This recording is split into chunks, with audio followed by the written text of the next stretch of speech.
Assalamualaikum warahmatullahi wabarakatuh. Okay, student, let's begin our lesson today by reciting Basmalah. Bismillahirrahmanirrahim. Last day we studied together about present perfect tense.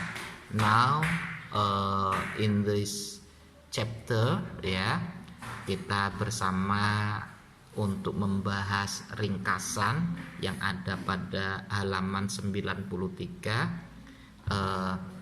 Kemudian pada halaman ini, when we want to talk about an action, an action, suatu perbuatan, aktivitas, ketika kita ingin berbicara tentang aktivitas that occur, yang terjadi, yang terjadi or was complete, yang terjadi, yang sudah terjadi, occur, yang sudah terjadi atau yang sudah selesai, at some point, pada saat itu, tetapi in the past, sudah di masa lalu. We use the present perfect tense. Kita harus menggunakan present perfect tense. Ingat, action ini sudah terjadi, sudah terjadi dan sudah selesai. At some point, beberapa action tersebut itu terjadi di past. We use the present seperti I have finished packing, saya sudah selesai mempacking, mempacking. Have you ever been to Malang? Pernahkah kamu pergi ke Malang? Have you ever? Pernahkah kamu ke Malang? Nah, ini namanya present perfect tense yang kalimat nominal, sedangkan yang atas ini adalah present perfect tense yang terdiri dari kalimat verbal seperti itu.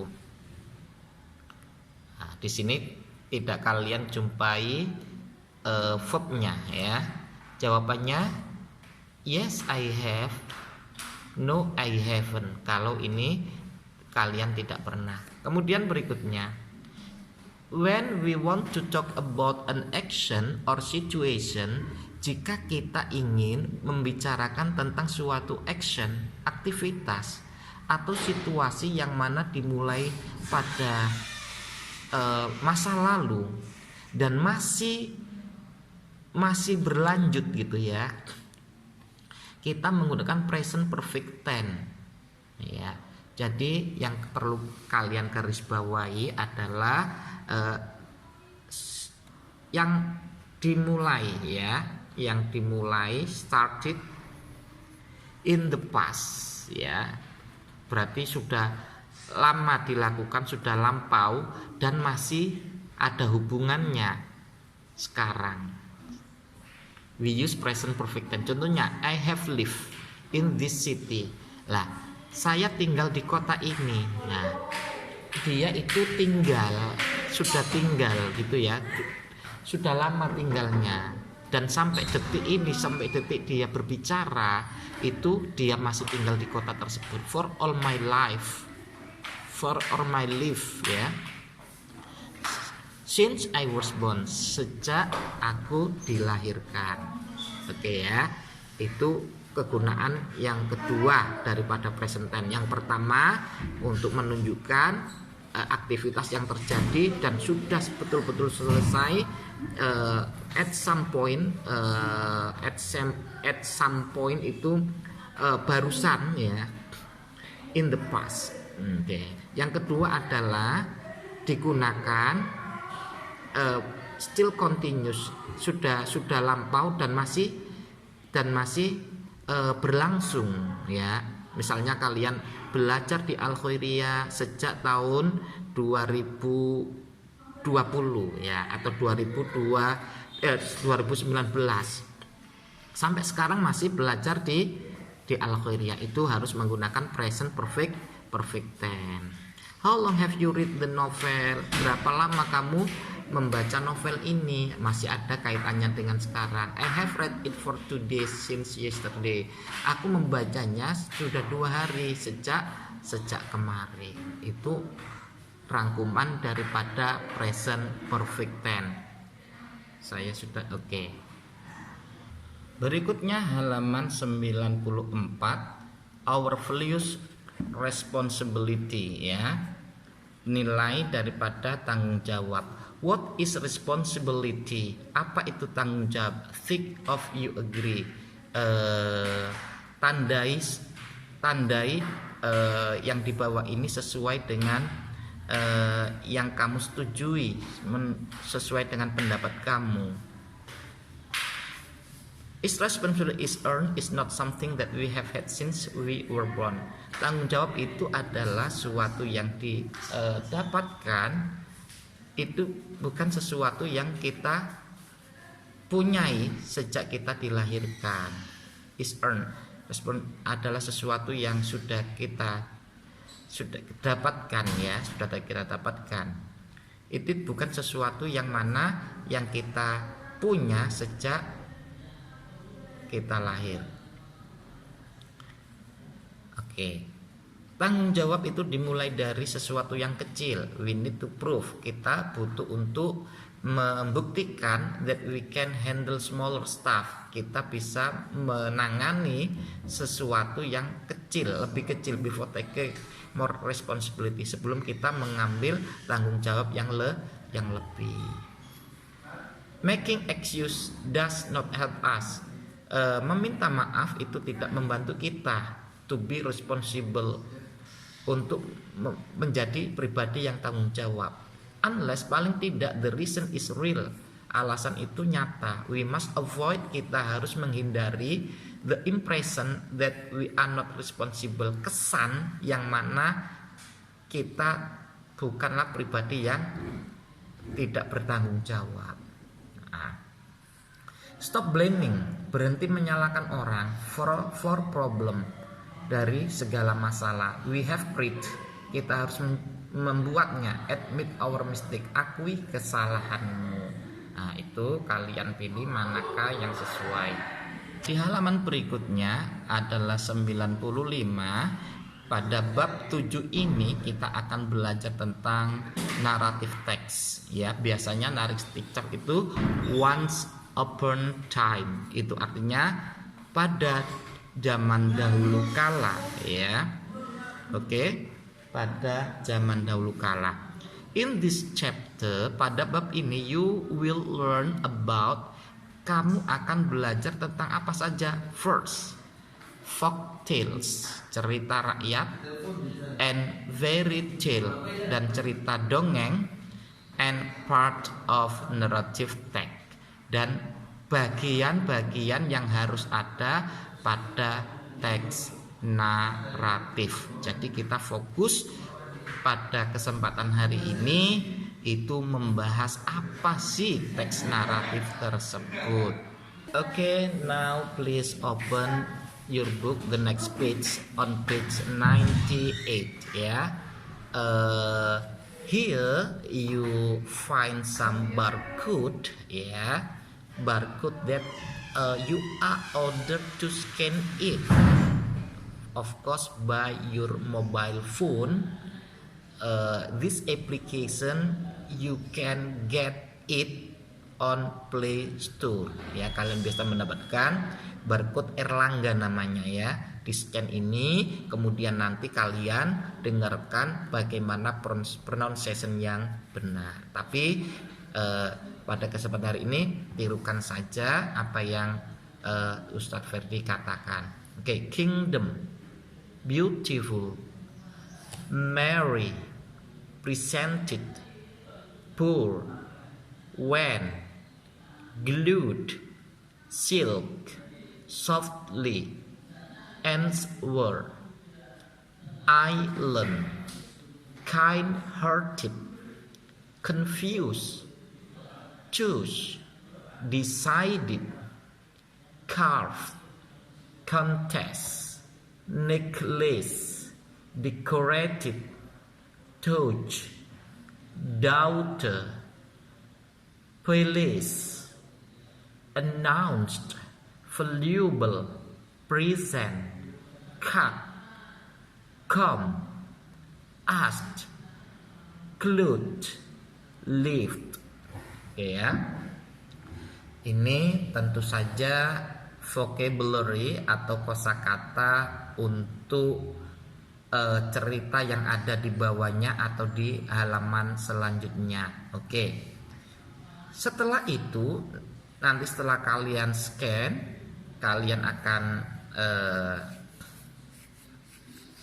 dibacakan pronunciation ini. Setelah itu juga akan ada listen to the story again and number the picture. Ya, kalian disuruh mendengarkan cerita itu lagi dan disuruh mengurutkan gambar-gambar yang belum urut ini. Gambar-gambar yang belum urut ini seperti ini. Nah, nanti kalian disuruh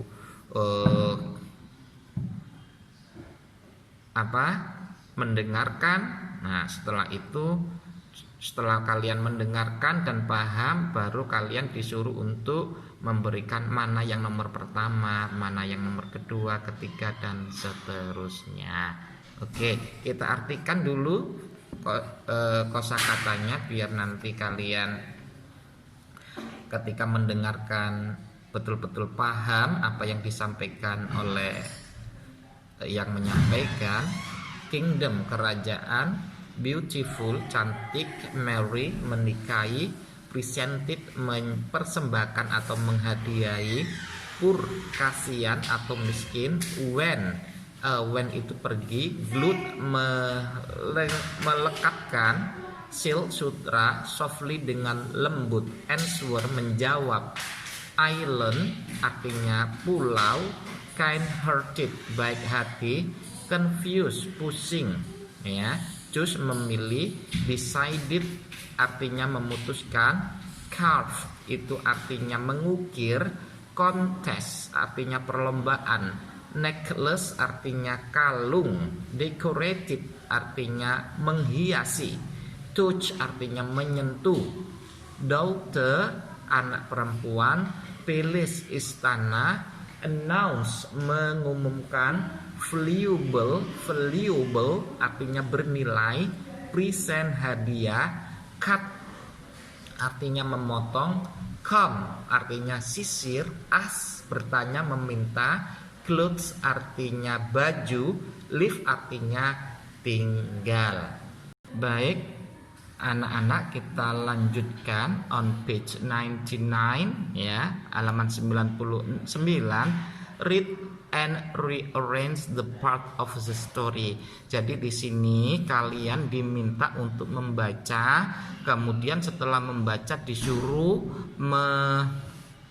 mengurutkan. Ini belum urut ya, ini belum urut ini ya, belum urut. Kalian diminta untuk mengurutkannya. Baik, diperhatikan, akan saya bantu untuk menerjemahkan teks ini ya. Kalian simak dengan baik. Oke. Taka Tuliang, ini nama orang. The wood carver, yaitu pemahat kayu gitu ya. Carve itu artinya memahat, kalau carver itu pemahat. Then kemudian Putri Mapaila berbelok menuju ke pangeran yang kedua. Apa yang kamu bawa untukku? Tanya sang putri. Aku membawa seal. Seal itu sutra, sebagai bukti atas cintaku, kata pangeran yang kedua itu dengan bangga. Kemudian berapa banyak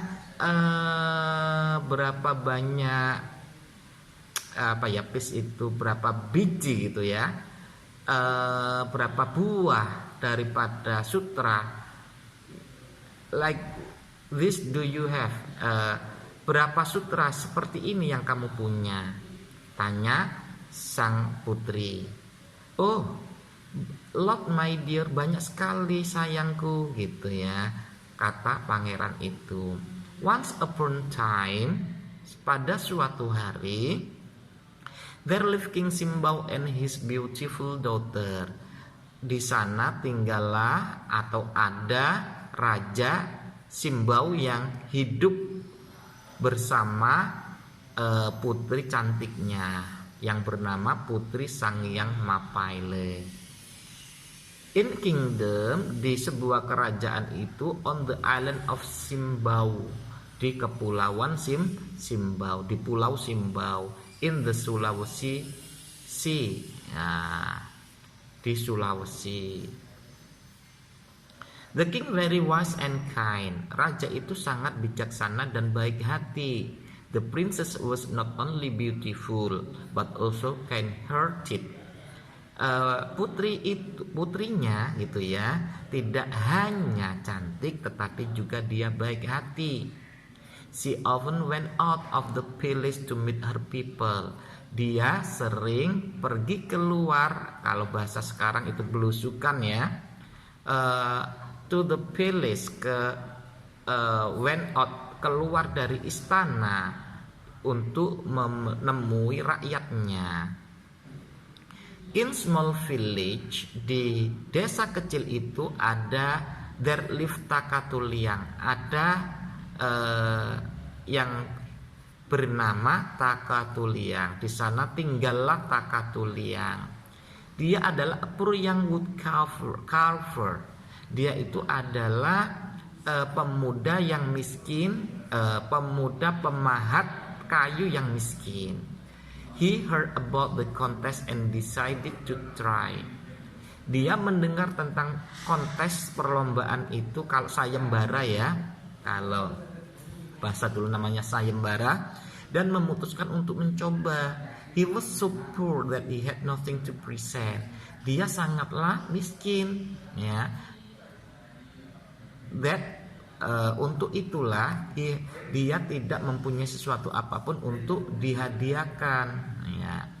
He thought very long and hard. Dia berpikir sangat lama dan sangat sulit. So he had went into the forest.